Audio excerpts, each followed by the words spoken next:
Assalamualaikum warahmatullahi wabarakatuh. Saya Riyadatul Aisyiwardah dengan NIM 230701030 dari Prodi Sastra Indonesia, Fakultas Ilmu Budaya Stambu 2023. Saya dari kelas Agama Islam kelas 14. Di sini saya akan menjelaskan sejarah pemikiran manusia tentang Tuhan. 1. Pemikiran Barat.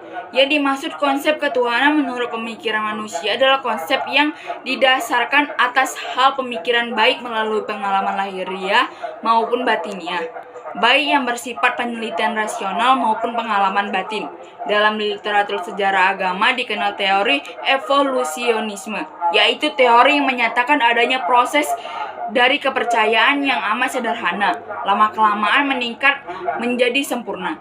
Teori tersebut mula-mula dikemukakan oleh Max Muller, kemudian dikemukakan oleh E.B. Taylor, Robertson, Smith, Lubbock, dan Jevons. Proses pengembangan pemikiran tentang Tuhan menurut teori evolusionisme yang pertama ada dinamisme.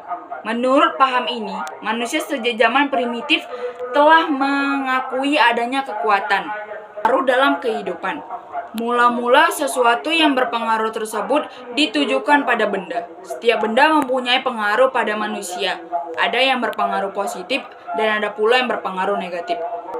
Kekuatan yang ada pada benda disebut dengan nama yang berbeda-beda, seperti mana Melanesia, Tuah Melayu, Syakti India. Mana adalah kekuatan gaib yang tidak dapat dilihat atau didengar dengan panca indera.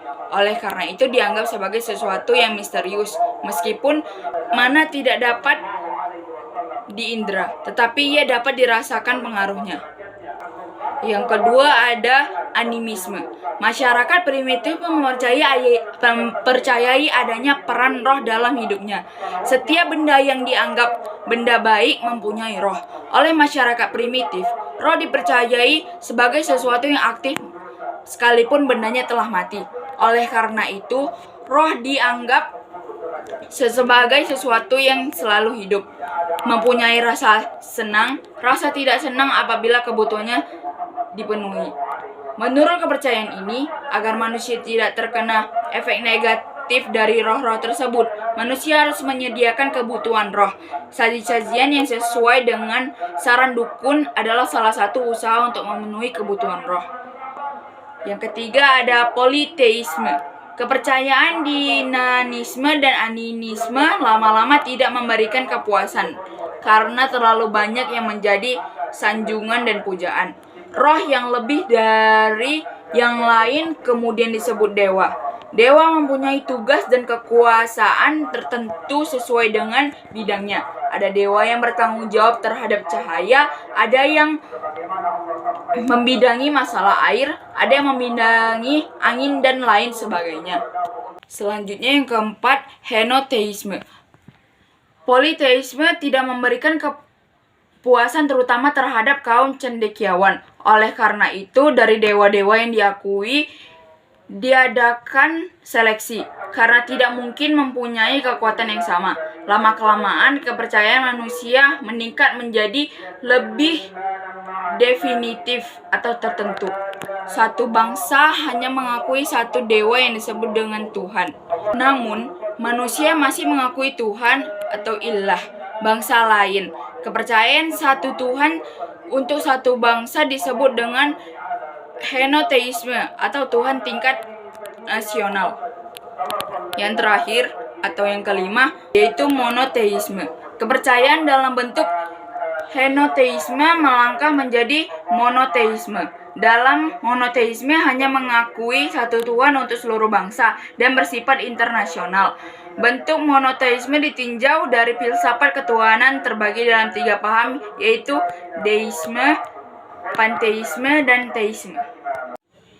Dari pemikiran umat Islam, pemikiran terhadap Tuhan yang melahirkan ilmu tauhid, ilmu kalam, atau ilmu usuluddin di kalangan umat Islam timbul sejak wafatnya Nabi Muhammad SAW. Secara garis besar, ada aliran yang bersifat liberal, tradisional, dan ada pula yang bersifat di antara keduanya. Sebab Timbulnya aliran tersebut adalah karena adanya perbedaan metodologi dalam memahami Al-Quran dan hadis dengan pendekatan kontekstual sehingga lahir aliran yang bersifat tradisional.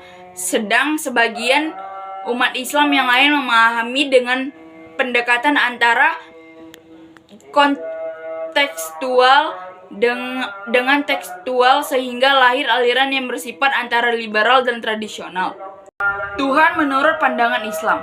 Pengkajian manusia tentang Tuhan yang hanya didasarkan atas pengamatan dan pengalaman serta pemikiran manusia tidak akan pernah benar, sebab Tuhan merupakan sesuatu yang gaib, sehingga informasi tentang Tuhan yang hanya berasal dari manusia, biarpun nyatakan sebagai hasil renungan maupun pemikiran rasional, tidak akan benar. Sekian penjelasan pemikiran manusia tentang Tuhan. Assalamualaikum warahmatullahi wabarakatuh.